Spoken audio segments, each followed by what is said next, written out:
నా ప్రియాతి ప్రియమైన దేవుని సంఘమా, మన ప్రభువును రక్షకుడైన మన నిమిత్తం, వధువు సంఘము నిమిత్తం అతి త్వరలో రానయ్యున్న యేసుక్రీస్తు నామములో మీ అందరికీ వందనములు తెలియజేస్తున్నాను. దేవుడు మిమ్మును, మీ బిడ్డలను, మీ బిడ్డల యొక్క బిడ్డలను దీవించి ఆశీర్వదించునుగాక. దేవుడు మీకు మంచి కోడండ్లను, మంచి అల్లులను అనుగ్రహించునుగాక. ప్రియమైన దేవుని బిడ్డలారా, మనము ప్రార్థన యొక్క బలము, ప్రార్థన యొక్క శక్తి, ప్రార్థన యొక్క అనివార్యత మనము ఎప్పటికే అనేక మారులు, అనేక బోధకుల చేత, అనేక మార్లు పరిశుద్ధాత్మ చేత మనం బోధింపబడుతూనే ఉన్నాం. మీరు కూడా మెచ్చుకోదగిన సంఘముగా ఉన్నారు. మీలో అనేకులు ఎడతెగక మానక ప్రభు సన్నిధికి వచ్చుచు, నేను మీతో గల సహవాసములో మిమ్మల్ని అనేకులను గమనించి మిమ్మల్ని బట్టి నేను గర్విస్తున్నాను. గనుక ప్రియమైన దేవుని బిడ్డలారా, మనము ఏ విశ్వాసములో ఉన్నామో, ఏ భక్తిలో ఉన్నామో, కడవరకు అలయక మానక విసుకక ప్రభు వచ్చే వరకు ఇదే ప్రార్థనా స్థాయి భక్తి మనలో కలిగి ఉండాలంటే ఏమి చేయాలో ఈవేళ మనం నేర్చుకుందాం. ఎందుకంటే అనేక మార్లు భక్తి యొక్క వేడి చల్లారిపోతూ ఉంటుంది. కొన్ని మార్లు వెనకబడుతూ ఉంటాం. కొన్ని మార్లు విసుగు చెంది రాబుద్ధి వేయదు. కొన్నిసార్లు ఎంత చేస్తాము అనిపిస్తుంది, ఇంకెంతకాలమని కొంచెం నిరాశ కలుగుతుంది. ఎన్నాళ్ల నుండి అడుగుతున్నా ఉలుకు లేదు, పలుకు లేదు, కనీసము ఒక సూచన లేదు, ఒక దర్శనం లేదు, ఒక వాగ్దానం లేదు, ఒక ప్రవచనం లేదు, ఒక్క పని కూడా ముందుకు జరగటం లేదు అని అనిపించి అవిశ్వాసపడే సందర్భాలు ఎదురవుతాయి. ఈరోజు విశ్వాసములో ఉన్నారా? రేపు అది తగ్గొచ్చేమో. ఈరోజు భక్తిలో ఉన్నారా? రేపు అది చల్లారొచ్చేమో. అందుకని మన భక్తి ప్రభు వచ్చు వరకు ఏదేమైనా కొనసాగు నిమిత్తం ఎట్టి జాగ్రత్తలు మనము తీసుకోవాలో ఈవేళ ప్రభు పాదాల దగ్గర అందరము కలిసి నేర్చుకుందాం. ఇదిగో పాత నిబంధన గ్రంథములో నుండి దావీదు భక్తుడు మన కొరకు చెప్పిన ఈ అమూల్యమైన ప్రాచీన కాల మాటలు ఒక మారు చదువుకుందాం. 55వ కీర్తనలో పేజీ నంబర్ 480లో 16-17 వచనాలు.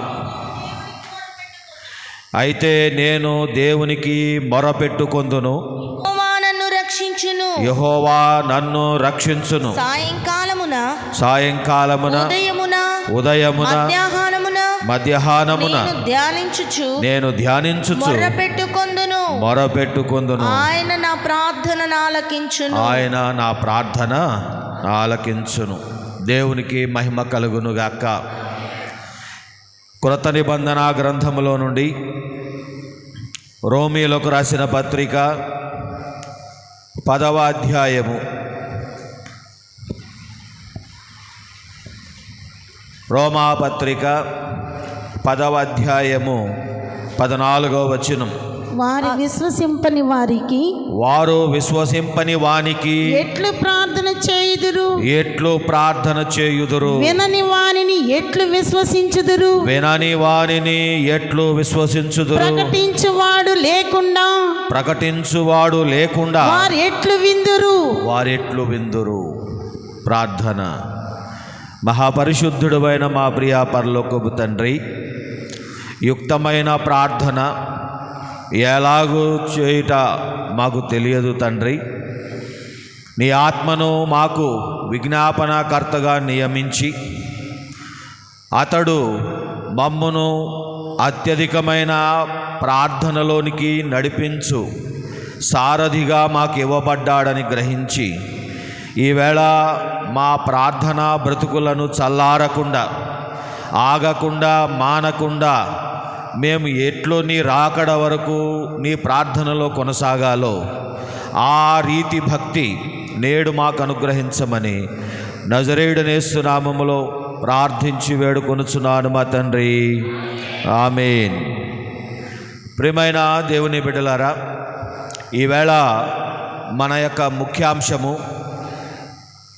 మనము చూస్తున్న దాన్ని బట్టి క్రైస్తవులలో చాలా మంచి మంచి గుణము గల దేవుని బిడ్డలు ఉంటూ ఉంటారు. మాట మంచిగా ఉంటుంది, ప్రవర్తన చాలా మంచిగా ఉంటుంది, సమర్పణ చాలా ఎత్తుగా ఉంటుంది. వారు పరిచర్యలో ముందుంటూ ఉంటారు. మరి చూడగా వారు ఎంతో మాదిరికర క్రైస్తవులుగా మనకు అగుపడతారు. అయితే అనేక మారులు కొంచెం లోతుగా పరిశీలిస్తే వారిలో ప్రార్థనా జీవితం ఉండదు. పరిచర్యలో ముందుంటారు, దాతృత్వంలో కూడా కొన్ని మార్లు ముందుంటారు, కొన్ని మార్లు మరి భయభక్తుల్లో కూడా ముందుంటారు, నీతిలో ముందుంటారు, యథార్థతలో ముందుంటారు, కానీ ప్రార్థనలో వెనుకుంటారు. మీ మట్టుకు మీకే మీ ప్రార్థనా జీవితం ఎంతో మీకు తెలుసు. ఎంతెంత ప్రార్థన మీరు చేయగలుగుతున్నారో, ప్రార్థనలో మీరు ఎంత ఎదిగున్నారో లేదా ఎంత తగ్గిపోయిందో మీ యొక్క ప్రార్థనా జీవితం యొక్క స్థితి మీకు తెలుసు. అనేక మార్లు సేవకులలో కూడా పైకి భక్తి గలవారుగా ఉంటారు, వారు వాక్యం బాగానే చెబుతారు, వారి జీవితం సమర్పణ బాగానే ఉంటుంది, హడావుడి చేస్తారు, ఎక్కువ ప్రయాణాలు చేస్తారు, అనేక చోట్లకి వెళ్ళి గొప్ప గొప్ప వాక్యాలు చెబుతారు. కానీ తొంగి చూస్తే వారి బ్రతుకుల్లో ప్రార్థన రవ్వంత కూడా ఉండదు. నాకు ఒక సందర్భం బాగా గుర్తు, అది నా కళ్ళ ముందు ఇలాగే జరిగింది. మీరు నన్ను ఆహ్వానించినట్టుగానే నేను ఒక సంఘ కాపరిగా ఉంటున్న దినాల్లో వారు ఆ ప్రభుత్వం సెలవు వచ్చిందని చెప్పి ఆ చర్చి నిండా ప్రభుత్వ ఉద్యోగులు ఉండటం వలన బడికి మరి ఆఫీస్కి సెలవులు రావటం వలన వారు ఆ రోజు ఒక ఉపవాస ప్రార్థన పెట్టుకుందాం అని చెప్పి వాళ్ళల్లో తెలిసిన ఒక మంచి బోధకుని పిలిపించుకున్నారు. ఆయన మరి రాత్రంతా రైల్లో ప్రయాణం చేసి ఉదయాన్న వచ్చారు. రాగా మరి ఆయనకి అవకాశం వచ్చినప్పుడు, సమయం వచ్చినప్పుడు ఆయనకి వాక్యం చెప్పమని ఇచ్చారు. ఆయన వాక్యం ఎత్తుకొని అంటాడు, ఈరోజు దేవుడు నన్ను ఎంత వాడుకుంటున్నాడు అని అంటే, దేవుని సేవలో ఎంత నేను బిజీగా ఉన్నాను అని అంటే, నాకు ఈరోజు ప్రార్థన చేయడానికి, బైబిల్ చదవటానికి టైం లేదన్నాడు. ఆలోచన చేయవలసిన విషయం. ప్రార్థన చేయకుండా, బైబిల్ చదవకుండా చాలా బిజీ అయిపోయిన సేవకుడు. అలాగే విశ్వాసులు కూడా ఒకానొక సందర్భంలో ఒక బాగా పెద్ద కంపెనీలో పనిచేస్తున్న ఒక సహోదరులు మరి నన్ను దర్శించడానికి వచ్చారు. ఆ రోజు సాయంత్రం ఇంటికి వచ్చేటప్పుడు కొన్ని పళ్ళు, కొన్ని కాయలు తీసుకొచ్చి మరి మాతో కొంచెంసేపు మాట్లాడాడు. మాటల్లో ఆయన మరి ఏమన్నాడంటే, ప్రార్థనలు మీరు చెయ్యాలండి, మాకు టైం ఎక్కడ ఉంటుంది, మేము చాలా బిజీగా ఉంటాం, మేము లోకములో ఉంటాం, మీరు దేవునితో ఉంటారు, మీరు ప్రార్థనలు చేయాలి, మేము మీకు కానుకలు ఇవ్వాలి అని అన్నారు. అది నాకు ప్రత్యక్షంగా జరిగిన అనుభవం, నాతో అన్నమాట అది. గనుక కొందరు విశ్వాసులేమో వారి మనసుల్లో ఎలా ఉందంటే, సేవకులు ప్రార్థన చేయాలి, మేమెందుకు ప్రార్థన చేయాలి, వాళ్ళు మా కోసం చేయాలి, మీరు ఎలా ఉన్నారో తెలియదు కానీ మరి వేరు చోట్ల ఎలా ఉన్నారు, చిన్న కష్టం వచ్చిందంటే పాస్టర్ గారు మా కొరకు ప్రార్థన చేయట్లేదు, పాస్టర్ గారి కుటుంబం మా కొరకు ప్రార్థన చేయట్లేదు, అందుకనే మాకు ఈ కష్టము వచ్చింది అని వారు మనసులో ఎలా ఉంటుందంటే, వారు పాస్టర్ గారు ప్రార్థన చేసే కూలివాడు, పాస్టర్ గారి కుటుంబం ప్రార్థన చేసే కూలి పని చేసేవారు మనం చేయకూడదు, మనము మన పనుల్లో ఉండాలి, వాళ్ళు మాకు చేస్తే మాకు మేలు జరగాలి.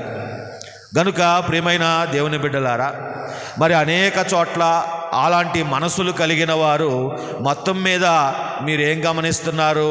ప్రార్థన చేయకుండా ఉండటానికి తెలివిగల మాటలు మాట్లాడుతున్నారు, ప్రార్థన తప్పించుకునే మాటలు మాట్లాడుతున్నారు. మేము చేయకూడదు అంటానికి ఏవేవో కారణాలు సృష్టించి మొత్తం మీద వాళ్ళు సేవకులైనా కానీ అటు విశ్వాసులైనా కానీ ప్రార్థన తప్పించుకుంటున్నారు. మన ఇళ్లలో కూడా చాలాసార్లు ప్రార్థనను విసుగుదలగా భావించేవారు ఉండొచ్చు, ప్రార్థనకు సహకరించకపోవచ్చు. మీరు కుటుంబ ఆరాధన ప్రారంభించాలనుకుంటారు, కుటుంబం సహకరించదు. ఒకరు వస్తారు, ఒకరు రారు, ఒకరు కూర్చుంటారు, ఒకరు లేచి వెళ్ళిపోతారు. మరి ఒకరోజు ఉంటారు, రెండో రోజు సమయానికి రారు. ఇక గొడవలు అవుతున్నాయి, విసుగుదలు అవుతుంది, కోపాలు వస్తున్నాయి అని చెప్పి మెట్టుకి ప్రార్థనే వద్దు, ఎవరిదాళ్ళు చేసుకుందామని చెప్పి కొందరైతే కుటుంబారాధనల్లో ఎవరి దారు అటు అయిపోయింది. కలిసికట్టుగా చేసుకోవటానికి సమాధానాలు లేవు, కొందరు ప్రార్థనకు రావడం లేదు. కుటుంబారాధన ఒకవైపు అయితే కొందరు మందిరంలో ఉన్న ప్రార్థనలకు రాలేకపోతూ ఉంటారు. నిజమే, కొందరు పనిభారం వల్ల రాలేరు, కొందరు వారు పెట్టుకున్న పనిపాటల వల్ల రాలేకపోవచ్చేమో కానీ అనేక మార్లు రాగలిగి కూడా రానివారు ఉన్నారు. రాగలిగి కూడా కొన్నిసార్లు సాకు చెప్పి తప్పించుకునేవారు ఉన్నారు. వారు రావచ్చు, వారికి వేలు ఉంది, వారికి ఆరోగ్యం ఉంది, వారికి సమయం ఉంది, కానీ పనిమాల తప్పించుకుంటారు. అడిగితే ఏదో పని చెప్తారు, అది అడిగితే ఏదో సాకు చెబుతారు. సో కుటుంబ ఆరాధన భంగపరిచేవారు ఉన్నారు, మందిర ఆరాధనలో ప్రార్థనలో పాల్గొనటానికి తప్పించుకునేవారు ఉన్నారు. మొత్తం మీద మనం గమనించేది ఏమిటా అంటే కొందరికి ప్రార్థన రాదు, కొందరికి ప్రార్థన నచ్చదు, అందుచేత వారు ప్రార్థనకు రారు. చాలాసార్లు క్రైస్తవులు అనేకులు మందిరానికి, దేవుని సన్నిధికి మరి పదుల సంఖ్య సంవత్సరాల నుండి వస్తూ ఉంటారు. కానీ వాళ్ళ భయం ఏంటా అంటే వాళ్ళకు ప్రార్థన రాదు. నోరు తెరిచి ప్రార్థన చేయటం సిగ్గు, నోరు తెరిచి ప్రార్థన చేయటం భయము, తప్పులు వస్తాయేమోనన్న భయం, అందరి ముందు నోరు తెరవటం భయం, అందరి ముందు నోరు తెరిచి పలకడానికి సిగ్గు, పదాలు తడబడతానేమో, తప్పులు చెప్తానేమో అన్న భయం. కొంత సిగ్గు, కొంత భయము, కొంత చేతగానితనం వల్ల కొందరు ప్రార్థనకు వచ్చినా ప్రార్థన చెయ్యరు. కొందరు ప్రార్థన చేయాల్సి వస్తుందని చెప్పి ప్రార్థన తప్పించుకుంటూ తిరుగుతూ ఉంటారు. ఈ ప్రార్థనకి వెళ్తే మాత్రం నా పేరు పిలుస్తారు, నన్ను చేయమంటారు, నా వల్ల కాదు, గనుక నేను ప్రార్థనకు రాను. అందుచేత మరి పాస్టర్ గారేమో ఈ చర్చిని మంచి ప్లాన్తో కట్టారు, మధ్యలో స్తంభాలు లేవు. ప్రార్థన రాని వాళ్ళందరూ స్తంభాల వెనకాల కూర్చుంటారు. ప్రార్థన రాని వాళ్ళందరూ తలకాయి ఆ స్తంభంకి అటుగాని ఇటుగాని తెప్పరు. ప్రార్థన జరిగినంతసేపు వాళ్ళని కాపాడేది ఆ స్తంభం. అయ్యగారికి కనపడకుండా, మరి పేరు పిలవకుండా, ప్రార్థన చేయమని అడగకుండా ఉండేటట్లుగా వారు స్తంభాలు చూసుకుంటారు. ఆ స్తంభం వెనక ఆ ప్రార్థన జరిగినంతసేపు కనపడతారు. మన మందిరములో స్తంభాలు లేవు, దేవునికి స్తోత్రం. గనుక మనము ప్రార్థన తప్పించుకోవడానికి అనేక కారణాలు చూస్తూ ఉన్నాం. కొందరు ప్రార్థన చేతగాక, కొందరికి ప్రార్థన రాక, ఎవరు ప్రార్థన నేర్పక, ఏనాడు ప్రార్థన చేసే అవకాశం రాక వారు ప్రార్థన చేయకుండా ఉండిపోయారు. కనుక ప్రియమైన దేవుని బిడ్డలారా, ఎవరైనా ప్రార్థన ఎందుకు చేయరు? ఎవరైనా ప్రార్థనకు ఎందుకు తప్పించుకుని తిరుగుతూ ఉంటారు? అసలు కారణం ఏంటి? అసలు కారణం ఏంటి? దాని మూల కారణం ఏంటి? భాష రాక, సిగ్గు వేశా, భయము వేశా, భయపడటానిక? దేవుడు మరలా భయపడుటకు మనకు దాస్యపు ఆత్మను ఇవ్వలేదు, ధైర్యము పుట్టించు పరిశుద్ధాత్మతో నింపాడు. కనుక భయమా? మనలో భయం మాట మాట్లాడకూడదు. మనలో విషయం లేదా సమస్య భయము కాదు. మరి ఏమిటి మన నిజమైన సమస్య?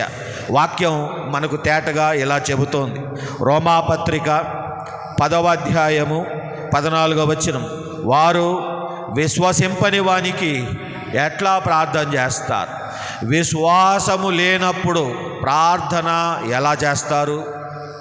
కనుక ప్రార్థన రాకపోవటానికి, ప్రార్థన చేయకపోవటానికి, ప్రార్థనకు అసలు రాకుండా ఉండటానికి ముఖ్య కారణం కొన్నిసార్లు విశ్వాసము లేక, విశ్వాసము మీద దృష్టి పెట్టక, విశ్వాసమును పెంచుకోక, విశ్వాసమును కాపాడుకోక, అసలు విశ్వాసం అనేది ఉంది, విశ్వాసం అనేది మనం కాపాడుకోవాలి, అసలు అలాంటిది ఒకటి ఉంటుంది, అది మన యొక్క మరి రక్షణకు ఎంతో అవసరము, ప్రార్థనకు ఎంతో మూలము అన్న గ్రహింపు లేక మనము విశ్వాస విషయములో నిర్లక్ష్యం చేయటం వలన మనకు ఎంతో అనివార్యమైన ప్రార్థనకు మనం దూరమైపోతూ ఉంటాం.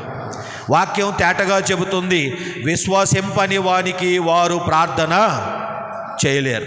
విశ్వసింపని వానికి ప్రార్థన చేయలేరు. మీకు దేవుని మీద విశ్వాసం లేకపోతే మీరు ప్రార్థన చేయలేరు. హెబ్రీలకు రాసిన పత్రికలో మరొక మారు ఇలాంటి మాటే మనము గమనిస్తాం. హెబ్రీలకు రాసిన పత్రిక 11వ అధ్యాయము 6వ వచనము, విశ్వాసము లేకుండా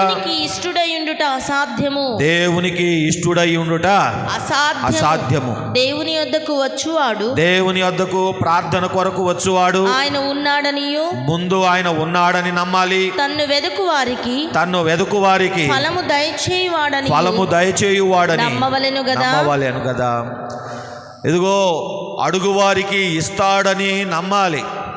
కొందరికి దేవుని మీద నమ్మకం లేక, మొదట ఆయన ఉన్నాడో లేదో అన్న అనుమానము కొందరికేమో అడిగింది ఇస్తాడో లేదో అన్న అనుమానం కొందరిది.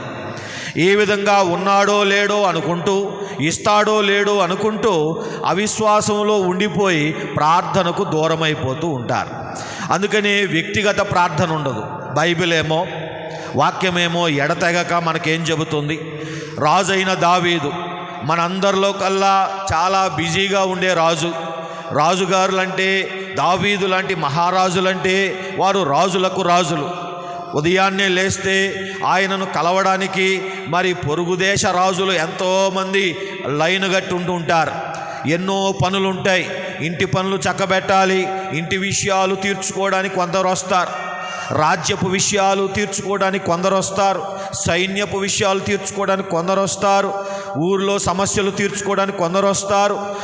పక్క రాష్ట్రాలు, పక్క రాజ్యాల నుండి వేరు రాజులు, రాణులు వచ్చి ఆయన కలుస్తారు. మరి ఎంతో బిజీగా ఉంటాడు.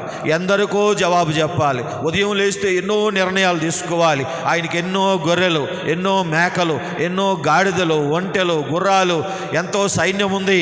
మరి దాని ఖర్చులు చూసుకోవాలి, దాని అవసరాలు చూసుకోవాలి. పొద్దున్నే లేస్తే రాజుగారికి మరి ఇంటి పని, మరి బయట పనులు, రాజ్యపు పనులు, సైన్యపు పనులతో బిజీగా ఉంటాడు. కానీ ఆయన ఏమంటున్నాడంటే, నేను ముప్పోటలా ప్రార్థన చేస్తాను, నేను ఉదయం ప్రార్థన చేస్తాను, నేను మధ్యాహ్నం ప్రార్థన చేస్తాను, నేను సాయంకాలము ప్రార్థన చేస్తాను. మరి అదేంటో ఆయనకు అలాంటి వీలు ఎలా దొరికిందో. రాజుగారు అయి ఉండి కూడా ఆయన అలా చెప్పారు. రాజుగారు అయి ఉండి కూడా ప్రార్థనకు వేళను పెట్టుకున్నాడు. ప్రార్థనకు ఆయన సమయాన్ని కేటాయించగలిగాడు. అందరినీ కలుస్తున్నాడు. మరి అందరినీ కలిసేవాడు ఆ రోజు మొత్తంలో మరి దేవుణ్ణి కలవద్దా? తనకు రాజ్యాన్ని ఇచ్చిన దేవుని ఒక్కసారి పలకరించొద్దా? ఎందరినో కలవాలి, ఎంతో బిజీ అంటున్నాడు.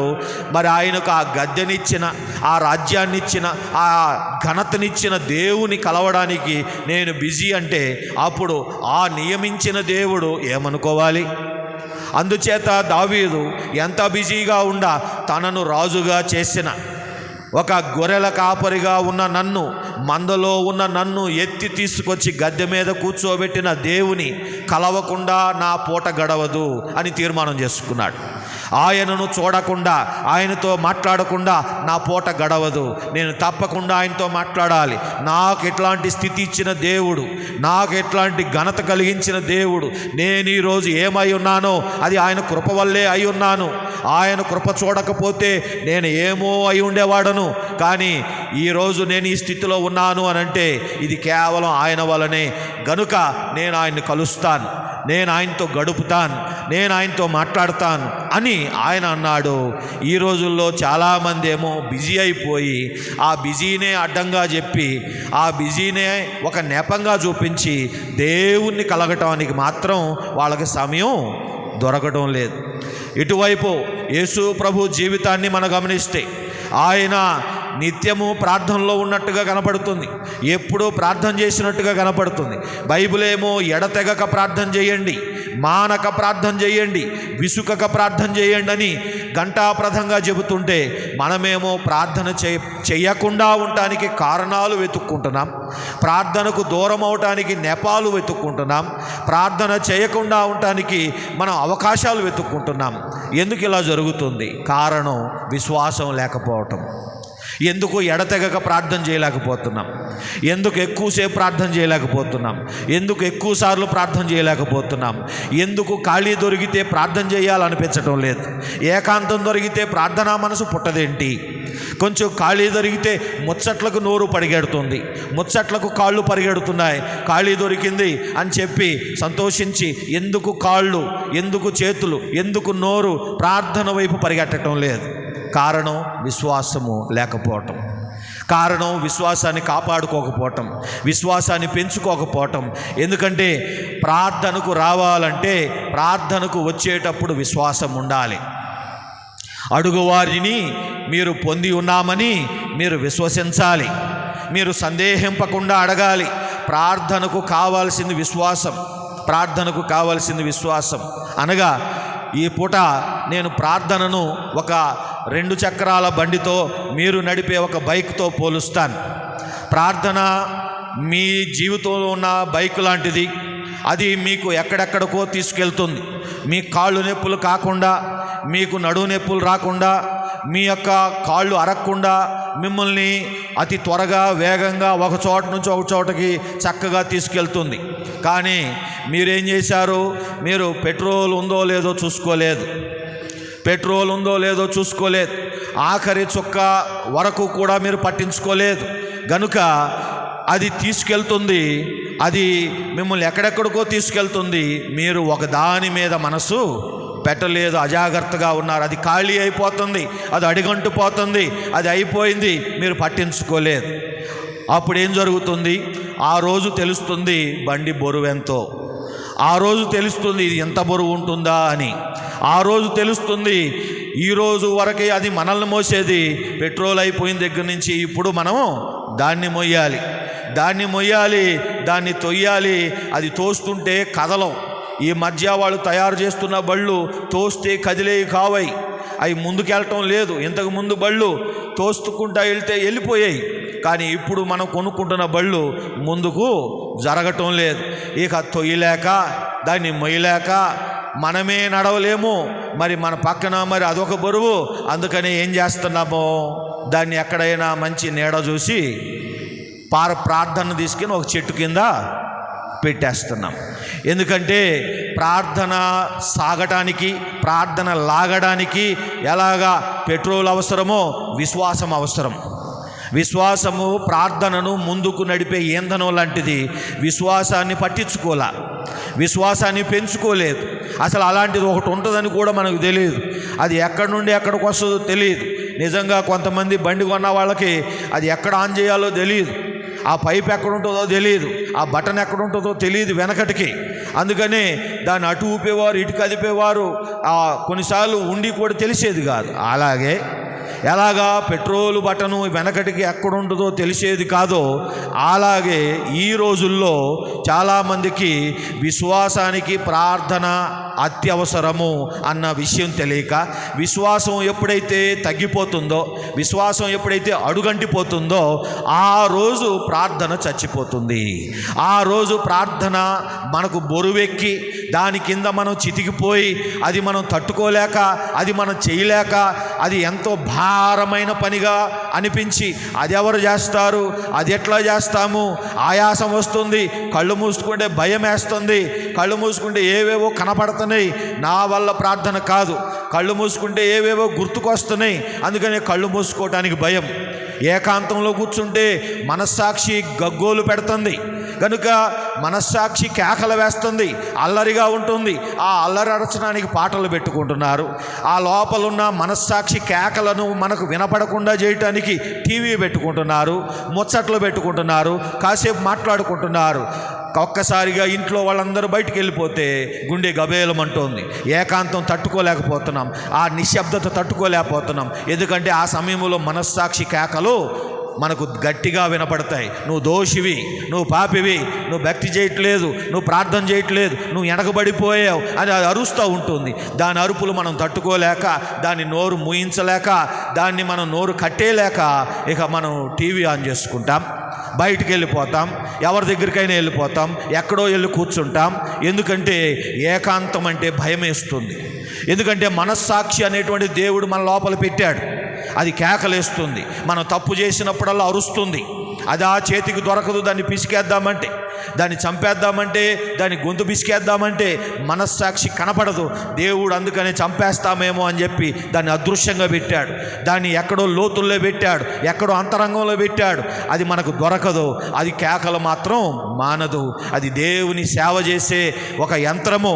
దేవుని పక్షంగా కేకలు వేసి మనకు ఏలెత్తి మనల్ని నిందించా, మనకు ఏలెత్తి చూపి మనల్ని నిలబెట్టి నిలదీయ శక్తి గల దేవుడు ఒక యంత్రాన్ని మనలో పెట్టాడు.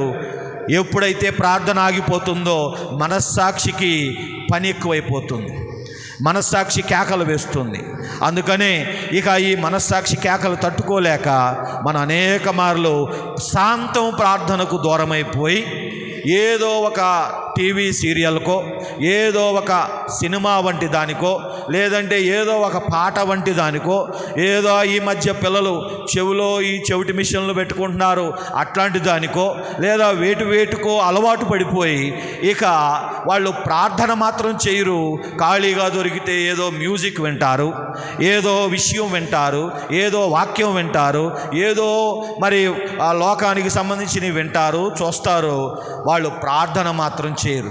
ఏకాంతం దొరికితే ఏదో చూడాలనిపిస్తుంది, ఎవరితోనో మాట్లాడాలనిపిస్తుంది. ఖాళీ దొరికితే ఎవరికో ఫోన్ కొట్టి కాసేపు ఏదో ఒక మాట మాట్లాడాలనిపిస్తుంది. ఎందుకో ప్రార్థనకు మాత్రం మనసు రావడం లేదు. మనం ఎవరు? పరిశుద్ధాత్మ కలిగిన వారం. పరిశుద్ధాత్మ ఉంటే ప్రార్థన ఉండాలి. ఎందుకు ప్రార్థన లేదు? ఎందుకు ప్రార్థన తగ్గిపోయింది? ప్రార్థన పూర్తిగా చచ్చిపోయింది. అసలు ప్రార్థనే చేయడం మానేశాము అన్న కనీస బాధ చింత లేకుండా ఇక మనము తాత్కాలికంగా ఏదో నామకార్థంగా కొన్ని మార్లు క్రైస్తవులుగా మారిపోయి ప్రార్థనా కూటాలకో, ఎప్పుడో ఒక సందర్భం వచ్చినప్పుడో, ఆదివారం వస్తేనో వెళ్ళే వారముగా ఉంటాము. కానీ మెల్లమెల్లగా దేవునితో మాట్లాడే అనుభవానికి దూరం అయిపోతూ ఉంటాం.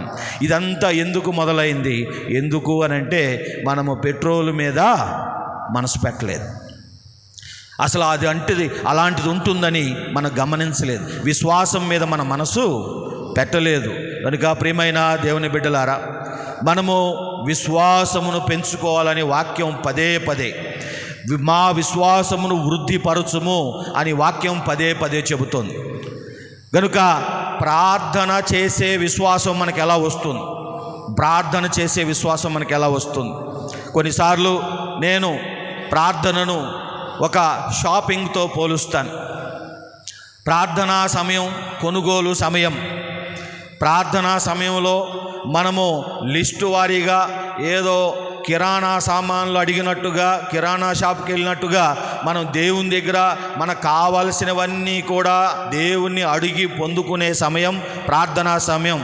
ప్రార్థన మొదలెడితే మనకు ఎన్నో కావాలి, ఎన్నో గుర్తుకొస్తాయి, వరుస పెట్టి అడుగుతూ ఉంటాం. నిజమే, మనము అడగాలి, వరుస పెట్టి అడగాలి. మనం ఆగకుండా అడగాలి, విసకకుండా అడగాలి. మన అడుగుడి ఇవ్వబడును, వెదకుడి మీకు దొరుకును, తట్టుడి మీకు తెరవబడును. ఆ అర్ధరాత్రి స్నేహితుడు సిగ్గు విడిచి తట్టినట్టుగా మనం తడుతూనే ఉండాలి. ఆ విధవరాలు ఎలాగైతే మానకుండా న్యాయాధిపతి దగ్గరికి సిగ్గు విడిచి భయం విడిచి ఎలా వెళ్ళి అడిగిందో అలా అడగాలి. నిజమే, అడగాలి. కానీ అడిగేటప్పుడు దేవుడు ఖచ్చితంగా చెప్పాడు, మన విశ్వాసముతో అడగాలి. అందుకని విశ్వాసం ఎలాంటిది? విశ్వాసము లేకుండా అడిగితే మనకు ఏదీ దొరకదట. విశ్వాసము లేకుండా అవిశ్వాసముతో అడిగితే మనకు ఏదీ కలగదట. అంటే విశ్వాసము ఈసారి ప్రార్థన షాపింగ్ అయితే విశ్వాసము డబ్బుతో సమానం. మీరు షాపింగ్కి వెళ్ళేటప్పుడు పరుసు మర్చిపోయారు, మీరు షాపింగ్కి వెళ్ళేటప్పుడు డబ్బులు మర్చిపోయారు, షాపింగ్కి వెళ్ళేటప్పుడు కార్డు మర్చిపోయారు. గనుక ఇక మీరు ఏవేవో కూడబెట్టుకుంటారు, ఏవేవో అన్నీ తెచ్చి ఒక చోట పోగేసుకుంటారు. కానీ చివరికి దానికి డబ్బులు కట్టాల్సి వచ్చినప్పుడు డబ్బులు ఉండవు. డబ్బులు లేకుండా షాపింగ్ చేయటం అసాధ్యం కదా. అలాగే విశ్వాసమను ధనము మనకు లేకుండా, విశ్వాసమనే వెండి మనం లేకుండా ప్రార్థనలో మనము ఎప్పటికీ కూడా ముందుకెళ్ళలేము. ఇక విశ్వాసము లేదు గనుక, డబ్బులు లేవు గనుక, అది బాగా అర్థమైపోయింది గనుక డబ్బులు లేనోళ్ళు షాపింగ్లకు వెళ్ళటం మానేస్తారు. డబ్బులు లేనోళ్ళు ఇక షాపింగ్ చేయరు. డబ్బులు లేనోళ్ళు ఎలాగైతే అంగళ్ళకి వెళ్ళరు, షాపింగ్ చేయరో, అలాగే విశ్వాసం లేనోళ్ళు ప్రార్థన చేయరు. ఇక ప్రార్థన మానేస్తారు. ఎటాగో డబ్బులు లేవు, మనకి ఏదీ లేదు, అందుకని మనం ఏదో ఒకటి మరి ఇంట్లో ఖాళీగా చూసుకుని మాట్లాడుకుని సరదాగా ఉందాము, మన దగ్గర ఏమీ లేదు. అందుకని ఏమీ లేక కొందరు కొబ్బరికాయ కోసుకుని దాని దగ్గర పంచదార కొంచెం వేసుకుని బియ్యం నానబెట్టుకుని తింటూ ఉంటారు. ఏమీ లేదు, ఏం చేసుకోవాలి? ఏదో కొని తినాలని ఉంది, ఏదీ లేక ఇంట్లో ఉన్న కొబ్బరికాయను పగలగొట్టుకోవటం, ఏదీ లేక ఏదో ఉన్న పిండిని ఏపుకోవటం, ఏదీ లేక ఏది కొనలేక ఏది చేయలేక పిల్లలు అడిగేది ఇవ్వలేక ఇంట్లో ఉన్నదాన్ని ఏదో ఒకటి అటు ఇటు చేయటం. ఇక తాత్కాలిక జీవితం నేర్చుకుంటాం. కనుక ప్రియమైన దేవుని బిడ్డలారా, ఎట్ట చూసుకున్నా ఎందుకో చాలా సులువుగా ఎంతో ముఖ్యమైన ప్రార్థనకు దూరం అయిపోతున్నాం. అది లేదే అన్న బాధ లేదు, అది తగ్గిపోయిందన్న బాధ లేదు, అది మానేసామన్న బాధ లేదు, అది ఎందుకు లేదు అన్న రోషం రావటం లేదు, మనం ఎందుకు ప్రార్థన చేయట్లేదు అన్న రోషం రావటం లేదు, ఎక్కువసేపు ఎందుకు చేయలేకపోతున్నాం అన్న వేదన లేదు, ఎక్కువసార్లు ఎందుకు చేయలేకపోతున్నాం, ఇంత ఖాళీ దొరుకుతుంది, మనం ఎందుకు ప్రార్థన చేయట్లేదు, మనకు ఎందుకు నోరు రావట్లేదు, మనం ఎందుకు మోకాళ్ళు వేయలేకపోతున్నాం, అసలు కన్నీటి ప్రార్థన చేసి ఎన్నో ఏళ్ళు అయిపోయింది, వేదన ప్రార్థన, అంగలార్పు ప్రార్థన, దిద్దుబాటు ప్రార్థన, ఒప్పుగోలు ప్రార్థన, విలపించు ప్రార్థన అసలు అంతరించిపోయింది. మనం ఎప్పుడో మానేసాం, ఏదో నామకార్థాకి చేశామంటే చేశామో, బహుశా ఇక పూర్తిగా మానేసిన స్థితిలోకి కొందరైతే వెళ్ళిపోయారు. కారణం వాళ్ళు డబ్బుల్ని చూసుకోలేదు, వాళ్ళు పెట్రోల్ని చూసుకోలేదు. కనుక ప్రియమైన దేవుని బిడ్డలారా, విశ్వాసమును నిర్లక్ష్యము చేయువారే ప్రార్థనను చంపుకుంటారు. మృతమైన విశ్వాసము నిన్ను ఎలాగూ రక్షించును అని యాకోబు భక్తుడు అన్నాడు. 2వ అధ్యాయం 17వ వచనం ఎవరైనా చదువుతారా? అలాగే విశ్వాసము క్రియలు లేనిదైతే అది ఒంటిగా ఉండి మృతమైనదగును. విశ్వాసము చచ్చిపోతుందని చెప్పారు ప్రభు. కనుక ప్రియమైన దేవుని బిడ్డలారా, కొందరికి ప్రార్థన ఎందుకు చచ్చిపోయింది అని అంటే వాళ్ళ విశ్వాసం చచ్చిపోయింది. వాళ్ళు విశ్వాసాన్ని బ్రతికించుకోవాలని తెలుసుకోలేదు. విశ్వాసము కాపాడుకొంటిని అని భక్తుడు అన్నాడు. నా పరుగు కడముట్టిచితిని అన్నాడు. ఆయన బ్రతుకు చివరికల్లా ఏం కాపాడుకున్నాడు అని అంటే సంపాదించుకున్న స్థలాలో కూడబెట్టుకున్న వెండో బంగారమో కాదు, ఆయన బ్రతుకంతా సేవ చేసి కాపాడుకున్నది తన విశ్వాసం అన్నాడు. నా విశ్వాసమును కాపాడుకొంటిని అని అన్నాడు. ఆఖరి దాకా దాన్ని పెట్టుకున్నాడు. ఎందుకో మనం దాన్ని కాపాడుకోక అది చచ్చే స్థితికి వచ్చేటట్టు మనము చేసుకున్నాం. విశ్వాసము పుట్టేదెలా, విశ్వాసము బ్రతికేదెలా? మన ప్రశ్న. విశ్వాసము పుట్టేదెలా, విశ్వాసము బ్రతికేది ఎలా? రోమాపత్రిక 10వ అధ్యాయము 17వ వచనం. విశ్వాసము పుట్టేది వినుట వలన, విశ్వాసము కలుగును. వినుట క్రీస్తును గూర్చిన మాట వలన కలుగును. నంబర్ 1, విశ్వాసమును మనము ఎలా తెచ్చుకోవాలి? ఒకవేళ అంతరించిపోయింది, ఆఖరి బొట్టు కూడా వాడేశాం, ఇక విశ్వాసము లేదు. ఆ రోజు ప్రభు సముద్రములో ప్రయాణం చేస్తున్నారు. రాత్రి వేళ అది మరి పెద్ద తుఫాను, పెద్ద గాలి, మరి అలలు రేగుతున్న సమయం. మరి శిష్యులు వచ్చి యేసు ప్రభువును లేపి, ఇదిగో మేము చచ్చిపోతున్నాము, భయపడుతున్నామని ప్రభువును లేపినప్పుడు ప్రభువు లేచి వారిని అడిగిన మాట, మీ విశ్వాసము ఎక్కడ? మీ విశ్వాసం ఎక్కడ? వాళ్ళు ఓడెక్కేటప్పుడు విశ్వాసం తెచ్చుకోలేదు. వాళ్ళు సముద్రంలోకి పోయేటప్పుడు ప్రభు అంటున్నారు, మీరు విశ్వాసము తెచ్చుకోలేదు, గాలికి మీ విశ్వాసం కొట్టుకుపోయింది, మీ విశ్వాసం సముద్రంలో మునిగిపోయింది, మీ విశ్వాసము ఎక్కడ? గనుక ప్రియమైన దేవుని బిడ్డలారా, యేసు ప్రభు మనల్ని అడుగుతున్నట్టు, మీ విశ్వాసము ఎక్కడ? యేసు ప్రభు 2వ రాకడలో వస్తున్నాడు. ఆయన 2వ రాకడలో వచ్చేటప్పుడు లూకాసు వార్త 18వ అధ్యాయంలో ఆయన ఈ మాట అన్నారు. చూడండి, లూకాసు వార్త 18వ అధ్యాయం 8వ వచనం చివరి మాట. ఆయనను మనుష్య కుమారుడు వచ్చినప్పుడు ఆయన భూమి మీద విశ్వాసం కనుగొనునా? ఆయన భూమి మీద విశ్వాసము కనుగొనునా? అసలు ఉంటుందా విశ్వాసం? వచ్చేసరికి 2వ రాకడ నాటికి నేను వచ్చేసరికి మీ హృదయాల్లో, మీ జీవితాల్లో విశ్వాసము అనేది ఉంటుందా? అంటే యేసు ప్రభుతో నడక, యేసు ప్రభుతో ప్రయాణం ఎటువంటిదా అంటే, ఆయన మనలో చూసినప్పుడల్లా ఏం ఉండాలని చూస్తాడు? దేని కొరకు చూస్తాడు? విశ్వాసము కొరకు చూస్తాడు. విశ్వాసం ఉందా లేదా చూస్తాడు. విశ్వాసం ఎంతుందో చూస్తాడు. ఒకానొక రోజు ఒక తల్లి వచ్చింది, కూతురుకు దెయ్యం పట్టింది. ఆమె ప్రభు దగ్గరకు వచ్చి కేకలు వేసి విన్నపం చేసింది. ఎంత కేకలేసిందంటే ప్రభు నిలిచిపోయారు. ప్రభు నిలబెట్టి ఆమెను పిలిపించి ఆమెకు జవాబిచ్చి ఆమె కూతురును స్వస్థపరిచారు. అలా అని ప్రభు అన్నారు, అమ్మా నీ విశ్వాసము గొప్పది, నీ విశ్వాసం గొప్పది. తక్కువైతే గమనించేస్తారు, ఎక్కువైనా గమనించేస్తారు, లేకపోతే పట్టేసుకుంటారు యేసు ప్రభు. కనుక విశ్వాసము లేదని చెప్పేస్తారు. విశ్వాసము ఉందా? నీ విశ్వాసము నిన్ను స్వస్థపరిచెను, నీ విశ్వాసము నిన్ను రక్షించెను. కనుక యేసు ప్రభు చూసేటప్పుడు ఎప్పటికప్పుడు మనిషిలో, విశ్వాసిలో ఏం చూస్తూ ఉంటాడు? ఆయన చూపు దేని మీద పడుతుంది? విశ్వాసం మీద పడుతుంది. లేదంటే లేదని చెప్పేస్తాడు, ఉందంటే ఉందని చెప్తాడు, కొంచెం ఎక్కువే ఉందంటే నీలో ఎక్కువ ఉందమ్మా అని కూడా చెప్తాడు. కనుక యేసు ప్రభు మన వంక చూసేటప్పుడు ఆయన మన ముక్కు ముఖం కాదు చూసేది, మనలో పెంచుకున్న విశ్వాసం, మనలో ఉన్న విశ్వాసం. గనుక ఆ విశ్వాసము మనలో ఎలా కలుగుతుంది? నంబర్ 1, వినుట వలన విశ్వాసము కలుగును. వినుట వలన విశ్వాసము కలుగు. ఎవరి గురించి, దేని గురించి వినాలి? వింటే విశ్వాసం కలుగుతుంది. అనగా క్రీస్తును గూర్చిన మాట, ఈ మాట పట్టుకోవాలి. ఈ మాటే ఈవేళ మనకు ముఖ్యం. క్రీస్తును గూర్చిన మాట వింటేనే విశ్వాసము కలుగును. యేసు క్రీస్తు గురించి చెబితేనే, యేసు క్రీస్తు గురించి చెప్పించుకుంటేనే, యేసు క్రీస్తు గురించి వింటేనే మనలో విశ్వాసం ఉంటుంది. అనుకుంటే రాదు విశ్వాసం. గట్టిగా బిగబడితే వచ్చేది కాదు విశ్వాసం. గట్టిగా కళ్ళు, ముక్కు, చెవులు అన్నీ ఇలా బిగదీసుకుంటే వచ్చేది, ముక్కితే వచ్చేది కాదు విశ్వాసం. అలా బిగబడితే ఇంకేదో వస్తుందేమో కానీ విశ్వాసం మాత్రం రాదు.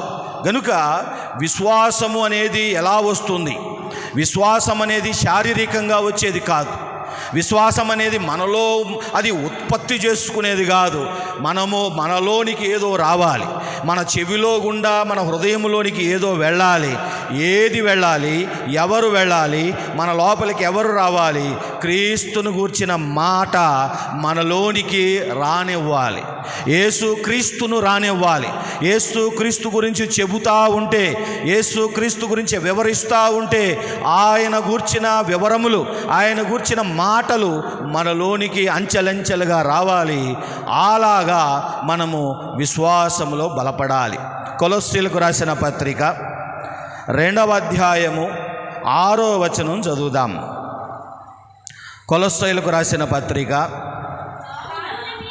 కావున మీరు ప్రభువైన క్రీస్తు యేసును అంగీకరించిన విధముగా, జాగ్రత్తగా వినండి, యేసు క్రీస్తును మీరు అంగీకరించిన విధముగా ఆయన యందు వేరుపారిన వారై, ఆయనలో మనం వేరుపారి ఉండాలి. ఇంటి వలె కట్టబడుచు, చెట్టు వలె వేరుపారాలి, ఇంటి వలె కట్టబడాలి. మీరు నేర్చుకున్న ప్రకారముగా, మీరు నేర్చుకునిన ప్రకారముగా విశ్వాసమందు స్థిరపరచబడుచు, విశ్వాసమందు స్థిరపరచబడుచు, కృతజ్ఞతాస్తుతులు చెల్లించుట యందు విస్తరించుచు, కృతజ్ఞతాస్తుతులు చెల్లించుట యందు విస్తరించుచు, ఆయన యందుండి నడుచుకుని, ఆయన యందుండి నడుచుకునుడి.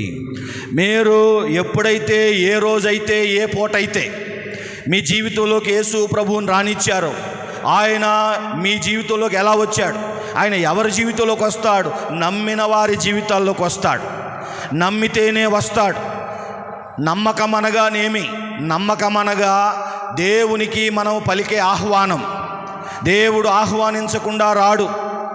దెయ్యానికి దేవునికి వ్యత్యాసం.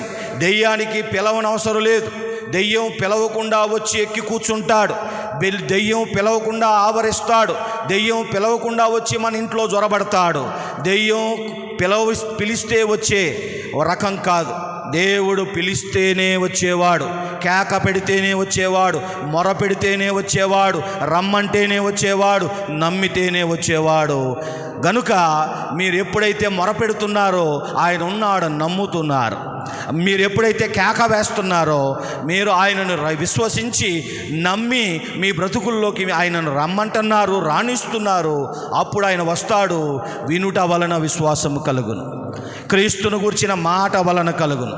సో యేసు క్రీస్తుని మీద ఉంచే విశ్వాసం. మనం విశ్వాసులం. చాలాసార్లు మనము చాలా సునాయాసంగా మేము దేవుని బిడ్డలం అంటాం, తప్పు లేదు. మేము దేవుని నమ్మామంటాం, పొరపాటు లేదు. కానీ మా దేవుడు ఎవరు? ఆ దేవుడు ఎవరు? ఏ దేవుని నమ్మాం? దేవుని నమ్మామంటున్నాం, ఏ దేవుని నమ్మాం? ఆ దేవుడి పేరేంటి? మన దేవుని పేరేంటి? ప్రభు అయిన యేసుక్రీస్తు. మీరు ఎవరిని నమ్మారు? ప్రభు అయిన యేసుక్రీస్తుని నమ్మారు. విశ్వాసంలో బలపడటం అంటే ఏంటి? ఇప్పుడు ఆయన మీద ఉంచిన నమ్మకం బలపడాలి. ఆయన మీద ఉంచిన నమ్మకం బలపడితేనే మీరు విశ్వాసంలో బలపడ్డట్టు. ఆయన మీద ఉంచిన విశ్వాసం ఎదగాలి. విశ్వాసం ఎలా ప్రారంభమవుతుంది? ఆయన గురించి ముందు కొంచెం వింటాం. ఒకే రోజు మొత్తం వినలేముగా, ఇంటికి పోవాలిగా. అందుకని ఆనాడు దైవజనుడు చెప్పిన ఆ 20 నిమిషాలు, ఆ 40 నిమిషాలు యేసు ప్రభు గురించి చెప్పిన మాటలు వింటాం. ఆ కొంచెం వింటాం. గనుక ఆ కొంచెం వినటంతో కొంచెం విశ్వాసం వస్తుంది. మనం యేసు ప్రభు గురించి మొట్టమొదటిగా ఏ మనిషి అయినా ఏం వినాలి? యేసు ప్రభువా ఎన్నో చేశారు. ఆయన అలల మీద నడిచారు. ఆయన 5 రొట్టెలు 2 చేపలను 5,000 మందికి పంచిపెట్టారు. ఆయన రోగులను స్వస్థపరిచారు. ఆయన దురాత్మలను వెలగొట్టారు. ఆయన అలలను గద్దించారు. ఆయన ఎన్నో చేశారు. కానీ ఒక వ్యక్తి, ఒక పాపి, ఒక అన్యుడు, యేసు ప్రభు అంటే తెలియని వ్యక్తి, అతని జీవితంలో మొట్టమొదట వినవలసిన విషయం ఏమిటా అంటే, యేసు నీ కొరకు నీ యొక్క పాపాల నిమిత్తం సిలువ మీద మరణించాడు అన్న విషయం ఒక వ్యక్తి వినాలి. ఒక వ్యక్తి తన జీవితంలో రక్షింపబడాలి. అతడు తన పాపములు కడగబడి దేవుని బిడ్డ అవ్వాలి అంటే యేసు గురించి మొదటేం వినాలి? మొదట తాను యేసు ప్రభు లేఖనముల ప్రకారము మృతి చెందెను, సమాధి చేయబడెను, 3వ దినమున తిరిగి లేచెను అని విని ఆ విన్న మాట నమ్మాలి. దాంతో ఏం జరిగింది? యేసు ప్రభు ఒకానొక రోజు ఒకానొక కొండ మీద ఆయన చేసిన కార్యం ఆ రోజు కొంచెం చెప్పారు. ఆ కొంచెం చెబితే ఆ రోజు నాలో విశ్వాసం ఒక చిగురు వేసింది. ఆ చిగురుకే మనం రక్షించబడతాం. ఆ చిగురుకే జీవగ్రంథంలో మన పేరు నమోదవుతుంది. ఆ చిగురుకే, ఆ కాస్త విశ్వాసానికే మనం నీతిమంతులుగా తీర్చబడతాం, మనం పరిశుద్ధపరచబడతాం, మనం మహిమపరచబడతాం, మన పాపములు పూర్తిగా క్షమించబడతాయి, మనకు ప్రాయశ్చిత్తం జరిగిపోతుంది, మనకు పాప పరిహారం జరిగిపోతుంది. ఆ కాస్తంత, ఆ ఆవగింజంత, ఆ చిన్న విశ్వాసం, ఆ తేలికపాటి విశ్వాసం, గాలికి ఎగిరిపోయే ఆ చిన్న కొద్ది విశ్వాసానికే దేవుడు మనకు ఎన్నో కార్యాలు చేసేస్తాడు. కనుక విశ్వాసము ఆవగింజతో మొదలవుతుంది, ఒక చిన్న చిగురులా మొదలవుతుంది. ఆ తరువాత అది పెరిగి పెద్దదై మానవ్వాలి. అది పెరగకుండా, అది పెరిగేటట్లు చేసుకోకుండా ఉంటే అది అతి త్వరగా మాడి చచ్చిపోతుంది. అందుకనే ప్రియమైన దేవుని బిడ్డలారా, విశ్వాసము మొదలయ్యేది ఎలా? విశ్వాసము యేసు ప్రభు గురించి మొట్టమొదటిసారిగా విన్నప్పుడు మొదలవుతుంది. ఆ తర్వాత నుండి విశ్వాసములో ఎదగటం అంటే ఏంటి? రెండో వారం వస్తే యేసు ప్రభు మరి ఎలాంటి వాడో పాస్టర్ గారు చెప్పారు. యేసు ప్రభు ఏం చేశారో ఆ మరుసటి వారం చెప్పారు. ఆయన అన్న మాటలు చెప్పారు, ఆయన చేసిన పనులు చెబుతూ ఉన్నారు. ఇక సేవకులు అలా క్రీస్తును గూర్చిన మాట వింటా ఉంటే వచ్చే వాళ్ళకి ఏం పెరుగుతుంది? విశ్వాసం పెరుగుతుంది. ఎందుకంటే విశ్వాసం ఎలా పెరుగుతుంది? ఎవరి మీద పెరగాలి విశ్వాసం? ఎవరి మీద ముందు విశ్వాసం పెట్టామో, ఎవరిని ముందు కొంచెం నమ్మామో వాళ్ళని ఇక మీదట ఎక్కువ నమ్మగలుగుతున్నాం. ఎందుకంటే ఆయన గురించి ఎక్కువ వింటున్నాం. ఆయన గురించి ఎక్కువ వింటంటే ఆయన మీద విశ్వాసం పెరుగుతుంది. విశ్వాసం పెరగటం అంటే ఏంటి? ఎవరి మీద ఉంచామో ఆయన గురించి ఎక్కువ తెలిసే కొలది నా విశ్వాసం పెరుగుతూ ఉంటుంది. ఒక మనిషిని పరిచయం చేసుకున్నప్పుడు కూడా మనం సామాన్యంగా ఎవరిని నమ్మం, ఎవరిని అంత సులభంగా లోపలికి రానీయం, మన ఇంట్లోకి రానీయం, మన పనుల్లోకి జొరబడనీయం, మనం నమ్మం. ముందు రోజు మనం కలుస్తున్నప్పుడు ఏదో పేరు తెలుస్తుంది, నా పేరు పలానా, కొన్నిసార్లు నా ఊరు పలానా, కొన్నిసార్లు మనం వెంటనే మీరు ఏం చేస్తారండి అని అడుగుతాం. ఇలా 2-3 విషయాలతో చిన్న పరిచయం ఏర్పడుతుంది. దానివల్ల నమ్మాలో వద్దో అని మనం కొంచెం మనసులో అలా అనుకుంటాం. ఇక ఆ తర్వాత నుండి మనం చిన్నగా ఆ వ్యక్తి గురించి వివరాలు తెలుస్తూ ఉంటాయి. ఏ విధంగా ఆ వ్యక్తి పుట్టాడో, డాక్టర్లు చచ్చిపోతారన్నారంట, గర్భంలో బిడ్డకి ఏదో సమస్య వచ్చిందంట, కానీ ప్రార్థనల వల్ల పుట్టాడని 2వ రోజు తెలిసింది. మాటల్లో కాసేపు కూర్చుంటే ఆ వ్యక్తి పంచుకున్నాడు. అప్పుడు అద్భుతంగా పుట్టాడు కనుక మామూలు మనిషి కాదు అని మెల్లిమెల్లిగా తెలిసింది. ఆ తర్వాత ఎలా దేవుడు కాపాడాడో, ఎలా దేవుడు స్వస్థపరిచాడో, ఎలా దేవుడు లేవనెత్తాడో, ఎలా దేవుడు అద్భుతాలు చేశాడో అని మెల్లమెల్లగా పరిచయం పెరిగే కొలది, ఆ మనిషి గురించి కొంచెం తెలిసే కొలది మనం ఇంట్లోకి రానిస్తాం, దగ్గరకు రానిస్తాం, కలిపేసుకుంటాం, స్నేహం చేస్తాం. ఎందుకంటే వివరాలు తెలుస్తూ ఉన్నాయి. వివరాలు తెలియకపోతే నమ్మకం పెరగదు. వివరాలు తెలియకపోతే ఎవరో ఏంటో ఎక్కడో మనకు తెలియదు. ఎందుకైనా మంచిది బయట పెట్టండి, ఎందుకైనా మంచిది కుర్చీ బయట వేయండి. ఎవరో ఏంటో, ఏం చేస్తాడో, ఎక్కడి నుంచి వచ్చాడో, ఏం చేసి వచ్చాడో మనకు తెలియదు కనుక బయటే ఉంచండి. తెలియకపోతే నమ్మకం ఉండదు, తెలిసే కొలది నమ్మకం పెరుగుతుంది. యేసు ప్రభు మీద మనకు ముందు తెలిసేది, ఒక మనిషిని కలిస్తే ముందు తెలిసేది పేరు, ఊరు, వృత్తి. ఆ 3కే మనం కలిపేసుకుంటాం. అలాగే యేసు ప్రభు గురించి మనకు తెలియాల్సిన 3, పరిచయం కోసం తెలియాల్సిన 3, ఆయన నా కొరకు చనిపోయాడు, సమాధి చేయబడ్డాడు, తిరిగి లేచాడు. ఈ 3తో ఒక ముఖ పరిచయం ప్రారంభమవుతుంది. కానీ చర్చికి వచ్చే కొలది, ప్రార్థనలకు వచ్చే కొలది, దేవుని సన్నిధిలో గడిపే కొలది సేవకుల నోట్లో నుండి యేసు ప్రభు గురించి ఆయన ఎన్నో అద్భుతాలు చేశాడంట. నేను కేవలం సిలువ మీద చనిపోయాడు అనుకున్నా, ఆయన సముద్రం మీద నడిచాడట. అంటే ఆయన గాలిని గద్దించగలడు. నా ప్రభు గాలిని గద్దిస్తాడు. 2వ రోజు తెలిసింది. 3వసారి చర్చికి వస్తే నాకేం తెలిసింది?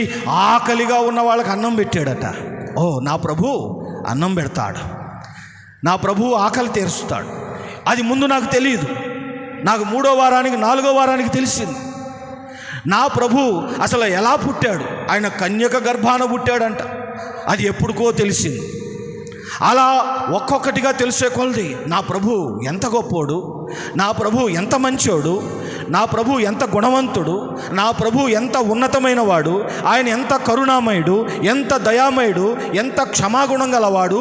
ముట్టుకుంటేనే స్వస్థత వచ్చిందా? ఆయన్ని ముట్టుకుంటేనే స్వస్థత వస్తుందా? అలాంటి జబ్బు కూడా నయమవుతుందా? నాకు తర్వాత తెలిసింది.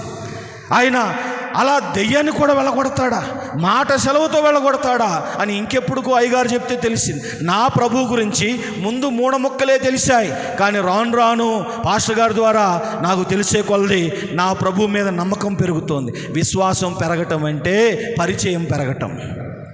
విశ్వాసం పెరగటం అంటే మీరు ఎవరి మీద విశ్వాసం ఉంచారో వాళ్ళ గురించి ఎక్కువ నమ్మకం కలగటం. ఆయన మామూలోడు కాదు. మొదట్లో ఏదో అందరిలో ఒకడు అనుకున్నా, మొదట్లో ఏదో ఒక మనిషి అనుకున్నా, ఒక ప్రవక్త అనుకున్నా, ఒక బోధకుడు అనుకున్నా, మొదట్లో ఏదో కొంచెం నమ్మా, ఏదో మంచోడు అనుకున్నా.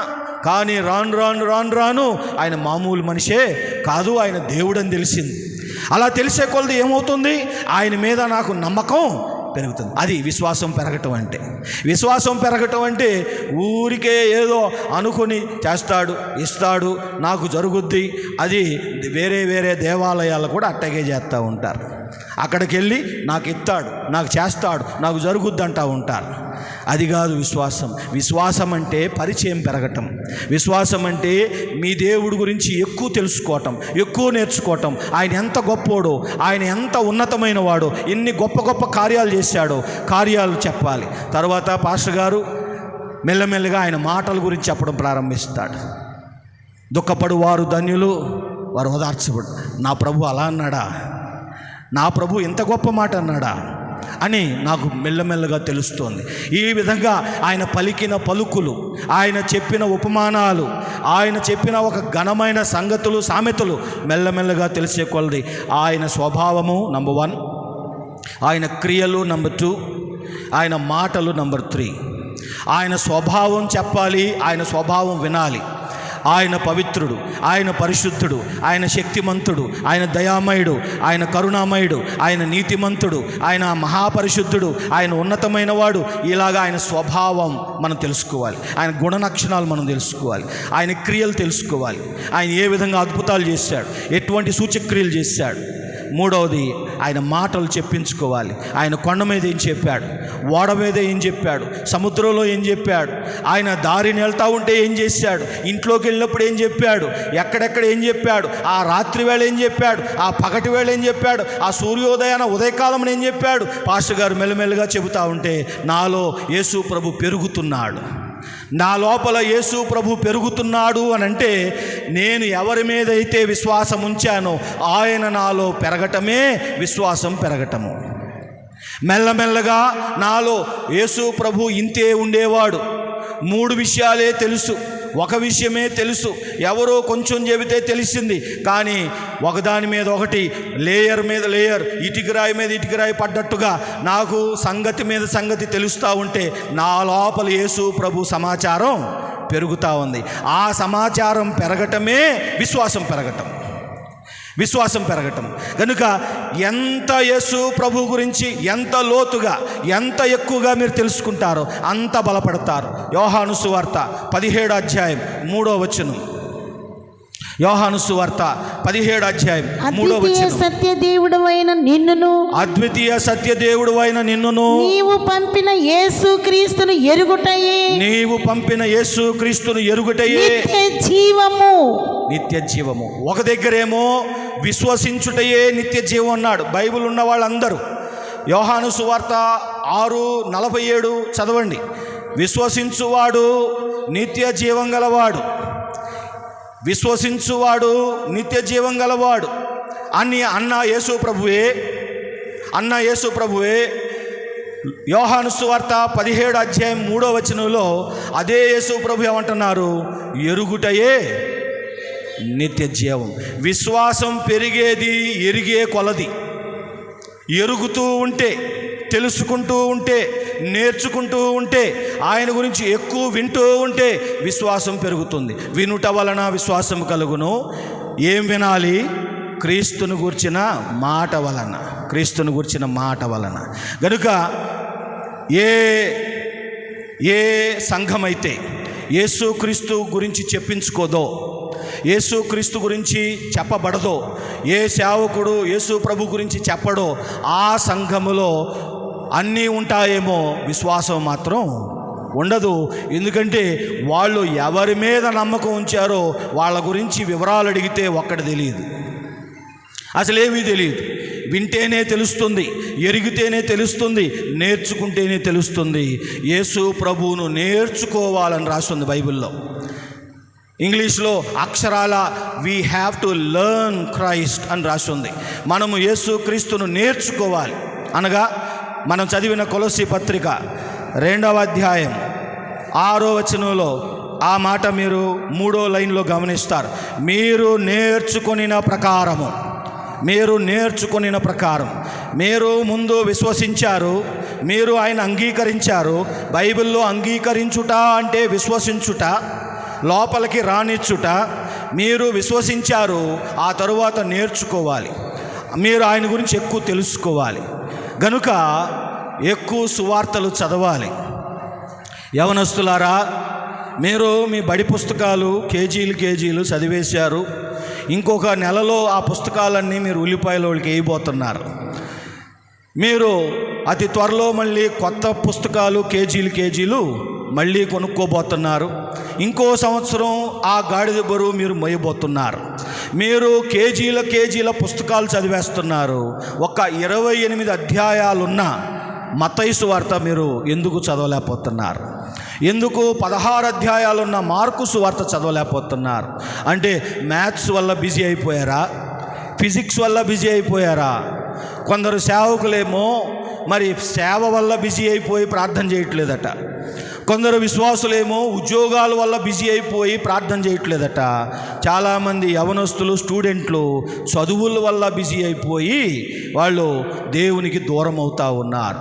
ఎందుకో లోకంలో పడ్డందుకు, లోకములో ఎదిగే కొలది క్రీస్తులో మనం మొరిగజ్జి వారముగా మారిపోతున్నాం. క్రీస్తులో మనం పొట్టివారుగా అయిపోతున్నాం.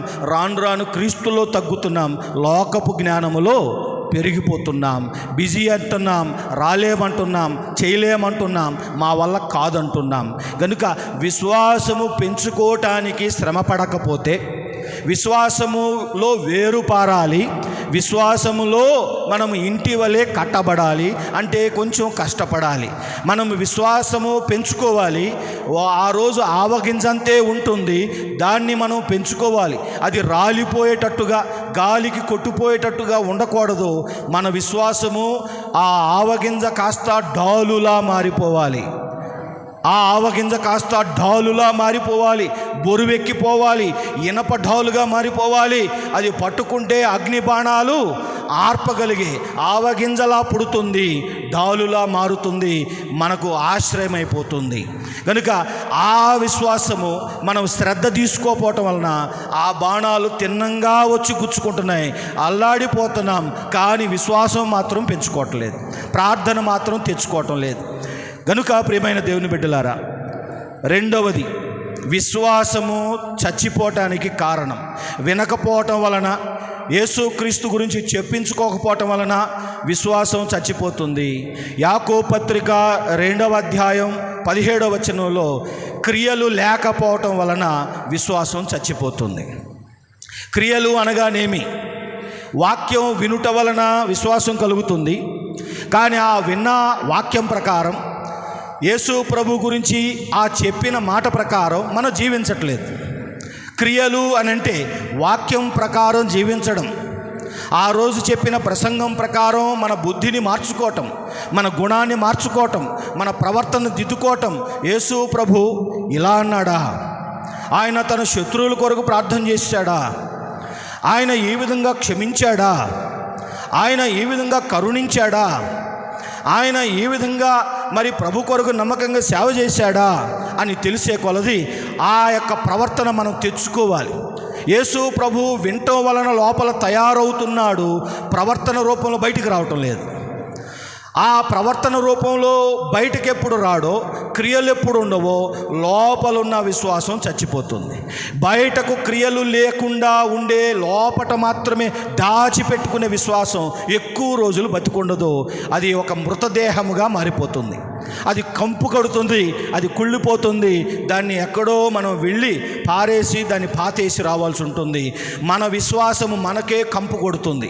కనుక మనము ఎప్పుడైతే జాగ్రత్తగా వినండి, మనము విశ్వాసము పెంచుకొని యేసు ప్రభు గురించిన జ్ఞానం పెరిగే కొలది మనం క్రియలు చెయ్యం, ప్రార్థన చెయ్యం. అప్పుడు జరిగేది ఏంటంటే జ్ఞానం సంపాదిస్తున్నాం. యేసు ప్రభు ఎవరు, యేసు ప్రభు ఏంటి, ఆయన ఏమేం చేశాడో, ఆయన ఏమేమి అన్నాడో నా లోపల నాలెడ్జ్ పెరిగింది. వాక్యం అంటుంది జ్ఞానము ఉప్పొంగ చేయును. జ్ఞానం వలన ప్రార్థన పుట్టదు, జ్ఞానం వలన పొగరెక్కుతుంది. తెలిసే కొలది ప్రార్థన చెయ్యం, క్రియలు చెయ్యం. ప్రార్థన చేయక క్రియలు చేయక ఒట్టి విని ఊరుకుంటుంటే ఆ జ్ఞానం వలన పొగరెక్కిపోతున్నాం. మెల్లమెల్లగా ఎక్కువ తెలిసిపోతూ ఉంది, మెల్లమెల్లగా ఎక్కువ నాలెడ్జ్ పెరుగుతూ ఉంది.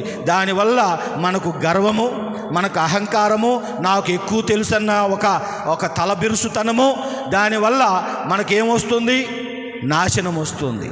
ఎందుకంటే నాశనమునకు ముందు గర్వము నడుచును. గనుక వాడని విశ్వాసము గర్వంగా మారి నాశనానికి నడిపిస్తుంది. వినే కొలది, నేర్చుకునే కొలది మనం దాని ప్రకారం జీవించాలి. విశ్వాసం ఉందా, ప్రార్థన చేయాలి. విశ్వాసం ఉంటే బైబిల్ చెప్పే మాట, విశ్వసింపని వానికి వారు ఎట్లు ప్రార్థన చేయదు. అంటే దాన్ని తిరగేస్తే విశ్వసించు వానికి వారు ప్రార్థన చేయాలి. విశ్వాసం ఉంటే ప్రార్థన చేయాలి. విశ్వాసం ఉంటే నోటి మీదకి ప్రార్థన రావాల్సిందే. మనం ఎందుకు ప్రార్థనకు మనం ముందుకు వెళ్ళలేకపోతున్నాం? కనుక ప్రియమైన దేవుని బిడ్డలారా, ఎప్పుడైతే మనము మెల్లమెల్లగా విశ్వాసాన్ని పెంచుకుంటామో ఆ విశ్వాసాన్ని ఖర్చు పెట్టే వేదిక ప్రార్థన. ఆ ప్రార్థనలో మనం పరుగెత్తాలి, ఆ ప్రార్థనను ఇష్టపడాలి. కనుక ఈవేళ మీరు ఇదివరకే ప్రార్థనలో ఉన్నారా? ఇదివరకే మీ జీవితంలో ప్రార్థన బ్రతుకు ఉందా? మీరు రేయి పగలు ప్రార్థన చేసేవారు, ఉదయాన్నే లేచిన వెంటనే మీకు ప్రార్థన చేసుకోవటం అలవాటు, అది చిన్నప్పటి నుంచి అలవాటు. రాత్రి పండుకునే ముందు ప్రార్థన చేసుకోవటం మీకు అలవాటు. మిమ్మల్ని మెచ్చుకోవాలి, దేవుడు మిమ్మల్ని దీవించునుగాక. మీరు దేవుని సన్నిధిలో ఎక్కువ సమయం గడుపుతున్నారా? మీరు ఏకాంతం దొరికితే ప్రార్థన చేసే మనసు మీకుందా? కొంచెం ఖాళీ దొరికితే, వీలు దొరికితే ప్రార్థనలో కూర్చోవాలి, చాపేసుకుని ప్రభు సన్నిధిలో కాసేపన్నా గడపాలి అన్న మీకు మనసుందా? దేవుడు మిమ్మల్ని దీవించునుగాక. ఆ బ్రతుకు అలాగే కొనసాగాలంటే మీరు దేవుణ్ణి ఏమడగాలి? ముందు చాలాసార్లు మనలో ఉండే అహంకారం అలా ఉండటం వలన నాకే ప్రార్థన వచ్చు, నాకే ప్రార్థన తెలుసు, నా ఎంతటి వ్యక్తి లేరు, నాకున్న భక్తి విశ్వాసం ఎవరికీ లేదు అన్న గర్వం రాకుండా, ఆ ఆత్మీయ అహంకారం మనలో పుట్టకుండా మనం ముందు దేవుని ఏమడగాలంటే, మనకు వచ్చిందైనా సరే బైబిల్ తేటగా చెబుతుంది మనకు ప్రార్థన రాదు, మనకు ప్రార్థన చేత కాదు, మనం చేసింది మనం గొప్ప అనుకుని దానికి 100 మార్కులు వేసుకుంటున్నాం, పరలోకంలో దానికి 0 పడుతుందేమో మనకు తెలియదు. మనం చేసిందే గొప్ప ప్రార్థన, దాని లాంటిది లేదనుకుంటున్నాం. కానీ ఆ ప్రార్థన పాపంగా ఉంటుందేమో, ఆ ప్రార్థనే పాపంగా మారిపోతుందేమో మనకు తెలియదు. అందుకని ప్రార్థన నేర్పుము అని అడగాలి. మన ప్రార్థన చేసేటప్పుడు ముందు అడగాల్సింది, ప్రభువా నాకు సరి అయిన ప్రార్థన నేర్పించు, యుక్తమైన ప్రార్థన నేర్పించు, నీ సన్నిధికి చేరే ప్రార్థన నేర్పించు. మనం ప్రార్థనలో ఏవేవో అడుగుతాం, అసలు అడగాల్సింది అసలేం చేయాలో మాకు నేర్పించు, అసలు ఎట్లా చేయాలో మాకు నేర్పించు, మాకు ప్రార్థన నేర్పించు. నాకు ప్రార్థనా జీవితం కావాలి, నేను రోజు ప్రార్థన చేయాలి, నేను ఎక్కువసేపు ప్రార్థన చేయాలి, నేను కన్నీటి ప్రార్థన చేయాలి, నేను మోకాళ్ళ ప్రార్థన చేయాలి, నేను అంగలార్పు ప్రార్థన చేయాలి, నేను ఉపవాస ప్రార్థన చేయాలి, నేను ఏకాంత ప్రార్థన చేయాలి, నేను తీర్మాన ప్రార్థన చేయాలి, నేను మొక్కుబడి ప్రార్థనలు చేయాలి, దేవుని సన్నిధిలో నేను ప్రార్థనలు గడపాలి, గొంతెత్తి ప్రార్థన చేయాలి, నేను కేక వేసి ప్రార్థన చేయాలి, నేను బొబ్బలు పెట్టి ప్రార్థన చేయాలి, దేవుని దగ్గర దేవుని సన్నిధిలో ఆయనకు మొరపెట్టి నేను ప్రార్థన చేయాలి అని అడగాలి. ఆ ప్రార్థన కోరుకోవాలి. నాకు ప్రార్థన కావాలి, నాకు అలాంటి ప్రార్థన కావాలి, నాకు గొప్ప ప్రార్థన కావాలి, నాకు శ్రేష్టమైన ప్రార్థన కావాలి, నీ సన్నిధికి చేరే ప్రార్థన కావాలి, నువ్వు మెచ్చుకునే ప్రార్థన కావాలి, నువ్వు నెరవేర్చే ప్రార్థన కావాలి, నువ్వు ప్రత్యుత్తరం ఇచ్చే ప్రార్థన కావాలి, నాకు నువ్వు వినే ప్రార్థన కావాలి, నీ సన్నిధికి పరలోకానికి చేరే ప్రార్థన కావాలి. చీకొట్టే ప్రార్థన నాకు వద్దు, అది ఇక్కడే ఆగిపోయే ప్రార్థన వద్దు, వ్యర్థమైన ప్రార్థన నాకు వద్దు అని ముందు ప్రార్థనే అడగాలి. ప్రార్థనలో ప్రార్థనా జీవితాన్ని కోరాలి. ప్రార్థనలోకి ఇంకా లోతుల్లోకి వెళ్ళాలని అడగాలి, ఇంకా దాని ఎత్తుల్లోకి వెళ్ళాలని అడగాలి, ఇంకా ఎక్కువ సేవ చేయాలని అడగాలి. ఏది అడుగుతామో అదే దేవుడిస్తాడు. ఏది అడుగుతామో అదే దేవుడిస్తాడు. ఏది అడిగి పొందుకుంటామో మన చుట్టూ అదే మిగులుతుంది, ఇంకేమీ ఉండదు. ఏమడుగుతున్నారు? చాలాసార్లు క్రైస్తవుల ప్రార్థనలో ఆరా తీస్తే, వాళ్ళు చేసిన ప్రార్థన ఒక కాగితం మీద రాసి మళ్ళీ వాళ్ళకి చదివినిపిస్తే వాళ్ళకి సిగ్గేస్తుంది. నేను ఇదా చేసిందని, నేను ఇదా అడిగిందని ఫ్లోలో వెళ్ళిపోతూ ఉంటుంది. ఆ ఒరవడిలో మాటలు కొట్టుకుపోతూ ఉంటాయి. దాన్ని ఎవరో రాయాలి, దాన్ని ప్రింట్ తీయాలి, దాన్ని గోడకు అతికించాలి, దాన్ని అందరూ చదవాలి. అప్పుడు తెలుస్తుంది మన ప్రార్థనలో ఎన్ని అనవసరమైన పాయింట్లు వచ్చాయో. అప్పుడు మనకు తెలుస్తుంది మనకు ప్రార్థన రాదు, ఒట్టొట్టి అడుగుతున్నాం, అనవసరమైన అడుగుతున్నాం. మనం అడిగేదంతా లోకం, మనం అడిగేదంతా వస్తువులు, మనం అడిగేదంతా ఆస్తులు, మనం అడిగేదంతా శరీరానుసారమైంది. ఇక ఏది అడుగుతామో మన చుట్టూ ఏముంటాయి? శరీరానుసారమైనవి, లోకానుసారమైనవి, ఈ లోక సంబంధమైనవి. ఎప్పుడైతే లోకం చుట్టూ పేరుకుపోతుందో సాతానుకు, అపవాదికి మనం చోటిచ్చిన వాళ్ళం అవుతాం. ఎందుకంటే అడిగి అడిగి ఏం తెచ్చుకున్నాం? అడిగి అడిగి ఏం పొందుకున్నాం? ఒట్టొట్టి పిచ్చి పిచ్చి ఎందుకు పనికిరాని లోకానికి సంబంధించిన అడిగాం. ప్రభువు కూడా ఏది అడుగుతామో అదే ఇస్తున్నాడు, అదే చుట్టూ ఉంటుంది. ఆత్మీయ జీవితం అడగండి, ప్రార్థనా జీవితం అడగండి, ఎక్కువ ప్రార్థన అడగండి, విశ్వాసమును వృద్ధిపరచుము అని అడగండి, విశ్వాసమును కాపాడుకోవడానికి సహాయము చేయండి అని అడగండి, విశ్వాసములో స్థిరపరచండి అని అడగండి, విశ్వాసములో నేను వేరుపారాలని అడగండి, విశ్వాసములో నేను ఇంటి వలె కట్టబడాలని అడగండి. నా విశ్వాసమును కాపాడు ప్రభువా, అగ్ని బాణములు ఆర్పుటకు నా విశ్వాసమును ఒక డాలులాగా, దిట్టమైన డాలులాగా అది మార్చు. ఆవగింజలా ఉంచొద్దు, దాన్ని డాలులా తయారు చేయి. అది పెంచు, అది కాపాడు, అది పెంచు, అది వృద్ధిపరచు, దాని నీడలో నన్ను బ్రతికించు అని. దానివల్ల నాకు స్వస్థత. విశ్వాసం ఉంటే స్వస్థత కదా. విశ్వాస సహితమైన ప్రార్థన రోగిని స్వస్థపరచును. అయ్యా, నాకు స్వస్థపరిచే విశ్వాసం కావాలి, రక్షించే విశ్వాసం కావాలి, నాకు కార్యాలు జరిగే విశ్వాసం కావాలి. ఆవగింజంత విశ్వాసం ఉంటేనే కొండలను పెకలించగలమట కదా. చిన్న తక్కువ విశ్వాసం ఉంటే పెద్ద పెద్ద పనులు అవుతాయి. నాకు విశ్వాసం ఇవ్వు, నాకు అధిక విశ్వాసం ఇవ్వు, నాకు గొప్ప విశ్వాసం ఇవ్వు, నాకు మంచి విశ్వాసం ఇవ్వు. నా మృతమైన విశ్వాసమును నువ్వు లేవనెత్తు. లాజరును లేపినట్టుగా చచ్చిన నా విశ్వాసాన్ని బ్రతికించు, నా విశ్వాసాన్ని కాపాడు, నా విశ్వాసాన్ని పెంచు. నిన్ను గురించి నేను వింటే నాకు విశ్వాసం, ఆ విశ్వాసంలో నేను పెరగాలి, నిన్ను గురించి నేను ఎక్కువ వినాలి. ఇది మనం అడగాలి, ఇది మనం అడగాలి. చాలాసార్లు ఇంట్లో పిల్లలు బండి కొనిస్తే అన్నీ అడుగుతారు, వాళ్ళకి పెట్రోల్కి డబ్బులు అడగటం సిగ్గు. అన్నీ అడుగుతారు. ఇప్పుడు బండి నడుపుతున్నావు నువ్వు. మా పెద్దోడిని చాలాసార్లు నేను మందలించేది ఎక్కడా అంటే, బండి నడిపేది నువ్వు, బయటికి వెళ్ళి పాలు పెరుగు తేవాల్సిన బాధ్యత నీది, ఎన్నో పనులు చేయాలి, దానికి డబ్బులు అడుగుతున్నావు, దీనికి డబ్బులు అడుగుతున్నావు. మరి ట్యాంకు అడుగంటి పోతుంది, డబ్బులు అడగవేంటి? దాన్ని పట్టించుకోవేంటి? ఆ దారి మధ్యలో ఆగిపోతే ఎట్లాగా? ఆడపిల్లవు నువ్వు అని మందలించాల్సి వస్తుంది. అసలు అడగరు, ఒట్టొట్టి అడిగి బయలుదేరతారు. తర్వాత అది ఎక్కడో ఆగిపోతుంది. ఇక అందరూ పరిగెత్తాలి, సీసా పట్టుకొని, దానిలో పెట్రోల్ పోయించుకొని. ఆడేమో పోయినంటున్నాడు ఈ మధ్యకాలంలో, బాటిల్లో పోయిరట. గనుక ప్రియమైన దేవుని బిడ్డలారా, ఎన్నిసార్లు పాస్టర్ గారు బాటిల్ పట్టుకుని వస్తాడు? బాటిల్లో విశ్వాసం. మీ విశ్వాసం అడుగంటిపోతుంది.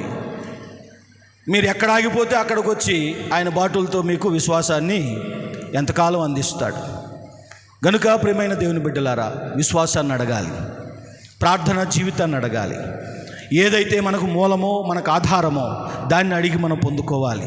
దాని ద్వారా ఎప్పుడైతే ప్రార్థన సజీవంగా ఉంటుందో శ్రమలకు మీరు భయపడరు, శ్రమలకు మీరు భయపడరు, అసలు మీరు బెసకరు. అసలు మీకు ఎక్కడ లేని ఈ లోకంలో మహామహులు, మరి శూరులు, వీరులు, కండలు గలవారు ఉండే ధైర్యం కూడా, వాళ్ళకుండే ఆ ధైర్యం, వాళ్ళకు ఉండాల్సిన ఆ ధైర్యం మీకు వచ్చేసి మీరు మహాధైర్యవంతులు అయిపోతారు. ఎందుకంటే ప్రార్థనలో ధైర్యం వస్తుంది. ఇక మీరు శ్రమలకు భయపడరు. శ్రమలు వచ్చాయా మీకు మీరే తీర్చుకుంటారు.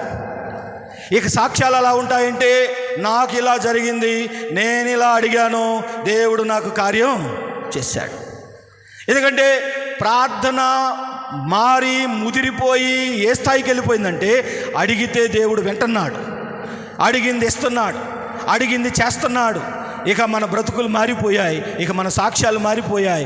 ఇక భయపడం, ఏదొచ్చినా భయపడం, ఎవరొచ్చినా భయపడం, ఏది జరిగినా భయపడం. నీరసం ఉండదు, చెమటలు పట్టు, లో బీపీ ఉండదు, కంగారు ఉండదు, నీరసం వచ్చి పడిపోము. ఇక నిమ్మకాయ రసం తాగం, ఇక కొబ్బరి నీళ్ళు అవసరం లేదు, ఇక పద్దాక పడిపోవటం ఉండదు, అందరూ పడి చేతులు కాళ్ళు రుద్దేది ఉండదు. ఇక ఎందుకంటే ప్రార్థన వచ్చేసింది.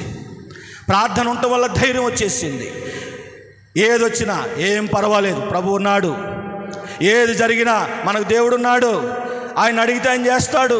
అట్టన్నారా, అట చేస్తానన్నాడా, మనకు కంగారొద్దు, మనకు దేవుడు ఉన్నాడు. అంత మాట అన్నారా, ఒకప్పుడు అంత మాట అన్నారు. ఇక దిగాలు, అన్నం మానేసి, మంచినీళ్ళు మానేసి, ఏడ్చుకుంటూ ఒక మూల కూర్చుని ఇక ఎవరితో మాట్లాడు, బయటికి రారు, ఫోన్లు ఎత్తరు, ఏమైందో తెలియదు. ఎందుకంటే ఒకప్పుడు పిరికితనం, చిన్న చిన్న మాటలకి చలి జ్వరం, చిన్న చిన్న మాటలకి నీరసం, చిన్న చిన్న మాటలకి లో బీపీ, చిన్న చిన్న మాటలకి మంచం ఎక్కడం, చిన్న చిన్న మాటలకి అలగటం, చిన్న చిన్న మాటలకి ఎక్కడో ఒక మరి అయోమయ స్థితిలోకి వెళ్ళిపోవటం, కంగారులోకి వెళ్ళిపోవటం, ఏడ్ చేయటం. కానీ ప్రార్థన వచ్చేసింది, ప్రార్థన వచ్చేసింది, ధైర్యం వచ్చేసింది.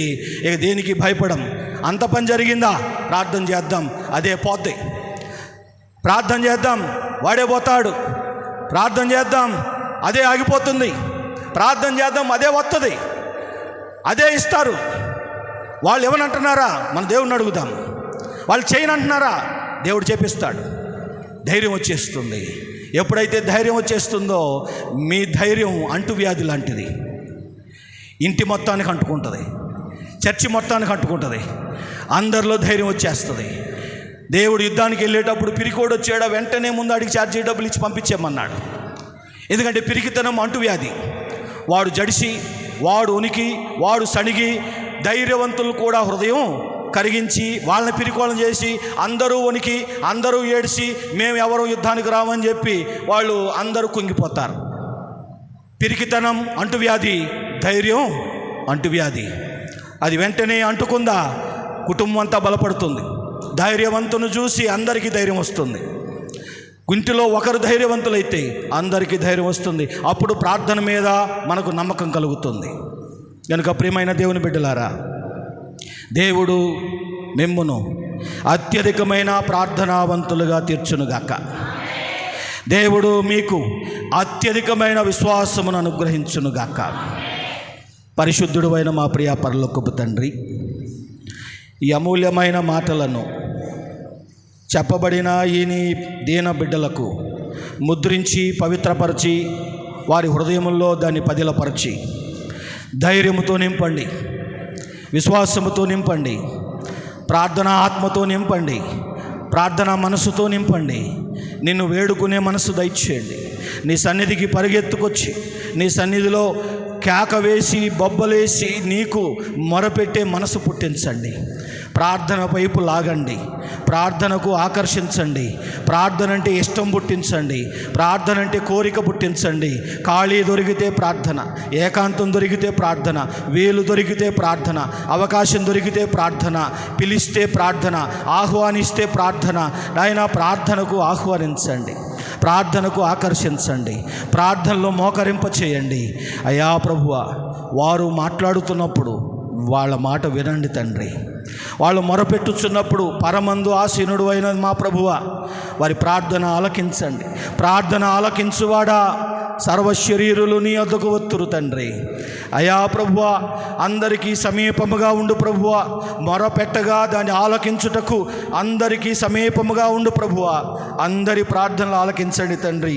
మేలుమైన ప్రార్థనలు, ఉత్తమమైన ప్రార్థనలు, గొప్ప ప్రార్థనలు, మంచి ప్రార్థనలు, ఆత్మీయ ప్రార్థనలు, పరసంబంధమైన ప్రార్థనను, పైనున్న వాటిని వెతికే ప్రార్థనలు, పైనున్న వాటిని కోరే ప్రార్థన నాయనా నీ బిడ్డలకు మీరు అనుగ్రహించండి. ఈ విధముగా ప్రభువా, చిన్నలకు ప్రార్థన మనసు పుట్టించండి, యవ్వనులకు ప్రార్థన మనసు పుట్టించండి, పెద్దలకు ప్రార్థన మనసు పుట్టించండి. కుటుంబ ఆరాధనకున్న ఆటంకాలు దూరపరచండి, కుటుంబ ప్రార్థనలకున్న ఆటంకములను దూరపరచండి. యేసు నామములో ఆటంకములను బంధిస్తున్నాను. సంఘ ఆరాధనలకు ఆటంకాలు యేసు నామములో బంధిస్తున్నాను. ప్రార్థనకు రాకుండా అడ్డుకుంటున్న ఆ శక్తులను యేసు నామములో బంధిస్తున్నాను. ఆ మనస్సును యేసు నామములో బంధిస్తున్నాను. ఆ బుద్ధిని యేసు నామములో బంధిస్తున్నాను. అయ్యా, ప్రార్థన వైపు ఆకర్షించండి, ప్రార్థనకు లాగండి తండ్రి, ప్రార్థనలో వంచండి ప్రభువా, ప్రార్థనలో దించండి తండ్రి. అయ్యా, ప్రార్థనతో నింపండి ప్రభువా. అయ్యా, నీ రాకడకు ప్రార్థిస్తూ సిద్ధపడమని చెప్పారు.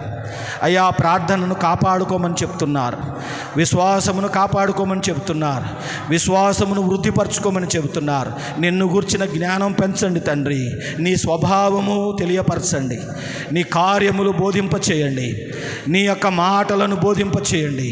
4 సువార్తలు చదివే మనసు పుట్టించండి నాయన, 4 సువార్తలు చదివే మనసు పుట్టించండి. ప్రతి సువార్త చదివే మనసు పుట్టించండి. ప్రతి అధ్యాయం 10 సార్లు చదివే మనసు పుట్టించండి. అయా, నిన్ను గూర్చిన వాక్యము వారికి కలిగించండి, నిన్ను గూర్చిన మాట వారికి కలిగించండి. ఆ విధముగా విశ్వాసము లేని వారికి విశ్వాసం కలిగించండి, విశ్వాసం ఉన్న వారికి వృద్ధిపరచండి తండ్రి.